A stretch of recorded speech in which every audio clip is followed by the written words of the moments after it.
Salut les amis, j'espère que vous allez bien. Donc aujourd'hui je vais vous parler de Trauma, alias Burnt Offerings, qui est un film de maison hantée dans lequel on rencontre une petite famille qui se trouve une maison pour les vacances, et les proprios ne leur demandent pas de loyer. Ils leur imposent seulement de s'occuper de leur mère, qui vit dans sa chambre, qui n'en sort jamais. Mais à côté de ça, d'étranges phénomènes vont se produire dans la baraque. Et autant vous le dire tout de suite, il ne s'agit pas d'un film de maison hantée ultra spectaculaire, bourré de jumpscares. Ce n'est pas un train fantôme à la Conjuring et compagnie, puisque le film préfère se concentrer sur ses personnages, leur psychologie, tout en créant une véritable atmosphère de film d'épouvante. Alors déjà la maison, qui apparaît comme un personnage à part entière, qui est très bien mise en valeur grâce à l'endroit où elle se situe, c'est-à-dire un milieu naturel, occupé par les montagnes et la forêt, et donc on se sent très vite isolé. Et puis cette maison, elle est immense, elle est labyrinthique, il y a pas mal d'endroits qui sont étroits, et très peu éclairés aussi par la lumière du jour. Je trouvais pas mal de passages oppressants, alors qu'il ne se passait rien de particulier. On voyait seulement des personnages traverser 10 000 pièces, traverser des couloirs étroits et sombres et ouvrir 36 000 portes. Donc l'ambiance devient assez vite pesante, mais c'est aussi à cause de la dégradation mentale des personnages et même physique pour certains. Donc on a quelques scènes malaisantes à cause de la régression mentale de certains protagonistes, ça m'a pris aux tripes. Donc des personnages campés par une belle brochette de comédiens.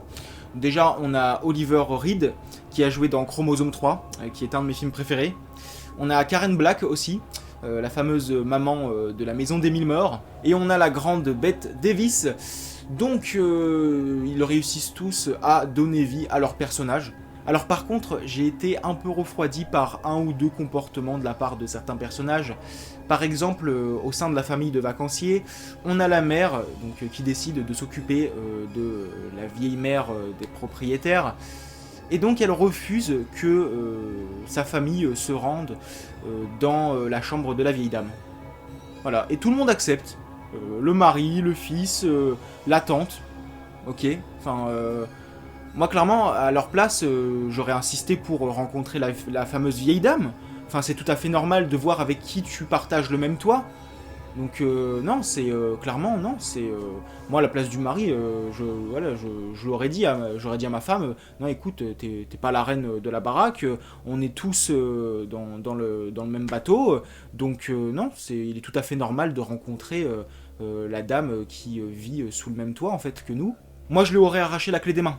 Celle qui ouvre la porte de la chambre de la vieille, et puis je l'aurais rencontrée. Je trouverais ça dérangeant en fait de pas rencontrer la personne avec qui tu vis, même si vous ne vous croisez pas, même si elle reste dans sa chambre, je trouverais ça très bizarre en fait. Alors après le mari finit par s'énerver, mais je trouve qu'il réagit un peu tard. Mais en dehors de ça, le film pour moi c'est du tout bon. Il y a peut-être le rythme à la limite qui pourrait saouler certains d'entre vous, mais moi en tout cas ça ne m'a pas dérangé.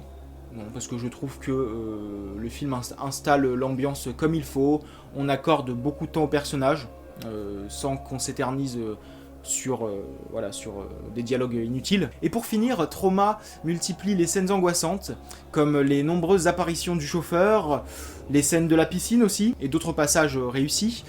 Mais je souligne la fin que j'ai trouvée surprenante et glaçante. Donc la toute dernière scène qui se déroule dans la maison.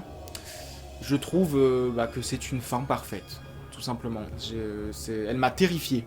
Donc, pour conclure, Trauma est un film que j'ai trouvé très bon, vraiment. Pas uniquement dans le domaine de la maison hantée, mais dans le cinéma d'épouvante en général. Donc n'hésitez pas à me donner votre avis sur ce film, et puis je vous remercie d'avoir accordé du temps à ma vidéo, et puis on se retrouve très bientôt. Salut!